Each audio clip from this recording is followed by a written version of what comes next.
هذا مصر يا أخواني تاريخ جديد للأمة الإسلامية بأكملها. هذا مصر يا أخواني تاريخ جديد للمنطقة.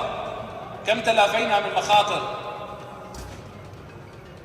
ترك سوريا تركها مزرعة للأطماع الإيرانية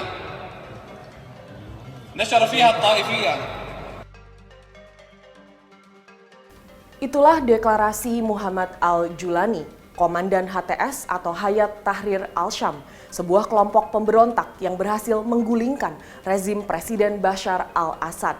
Setelah 24 tahun berkuasa, akhirnya rezim Assad berakhir setelah HTS menguasai kota kedua terbesar di Suriah, yaitu Aleppo. Aleppo dikuasai dalam hitungan hari saja.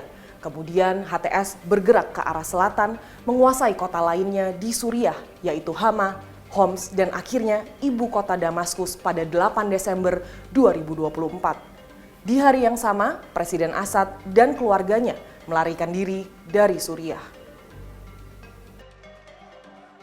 Namun pengambilan kekuasaan oleh HTS tersebut tidak terjadi dalam hitungan hari. Jatuhnya rezim Assad merupakan puncak perang saudara yang telah berlangsung di Suriah selama 14 tahun. Keluarga Assad telah memerintah Suriah selama lebih dari 50 tahun. Bashar Assad menggantikan ayahnya sebagai presiden Suriah pada tahun 2000.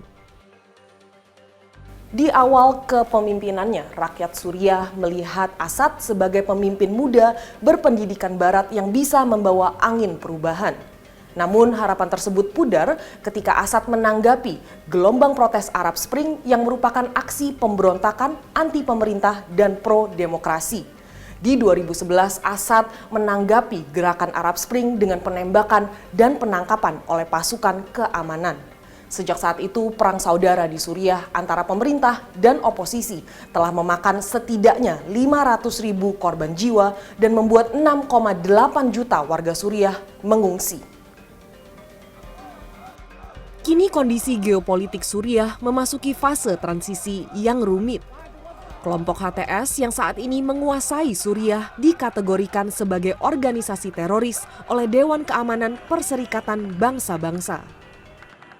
Tampaknya Dewan Keamanan PBB juga bersikap sangat berhati-hati dan berupaya untuk menghindari langkah-langkah yang tergesa-gesa.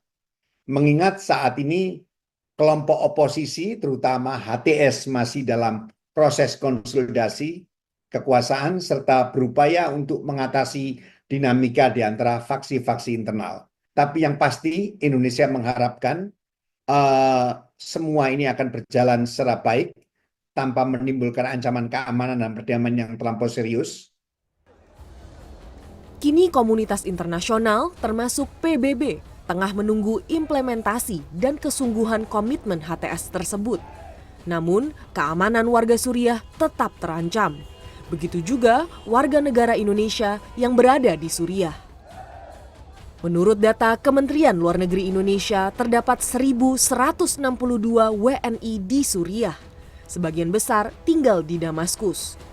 Sebagian besar WNI di Suriah merupakan pekerja migran. Kita telah meningkatkan status beberapa provinsi di wilayah Suriah menjadi siaga 1, yaitu Aleppo, Idlib, Hama, Deir Hasaka, Raqqa, Dara, dan Suwaida. Ini adalah provinsi-provinsi yang kita nilai berbahaya dan dapat mengancam keselamatan warga negara kita. Sedangkan provinsi-provinsi yang lain ditetapkan siaga 2. Menyusul eskalasi situasi keamanan yang memburuk bagi WNI, Kementerian Luar Negeri tengah menyiapkan rencana evakuasi. Namun, rencana tersebut menghadapi berbagai tantangan, salah satunya akses perbatasan.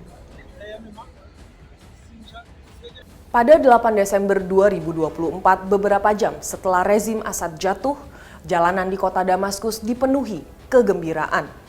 Berakhirnya rezim otoriter Assad membuat rakyat Suriah senang, tetapi memunculkan kekhawatiran siapa yang akan menduduki kekosongan pemimpin negara tersebut. Meski begitu, perubahan ini membawa harapan baru bagi warga Suriah. Namun, stabilitas jangka panjang Suriah masih menjadi tanda tanya. Karmel Mursalim, Indra Raharja, Jakarta.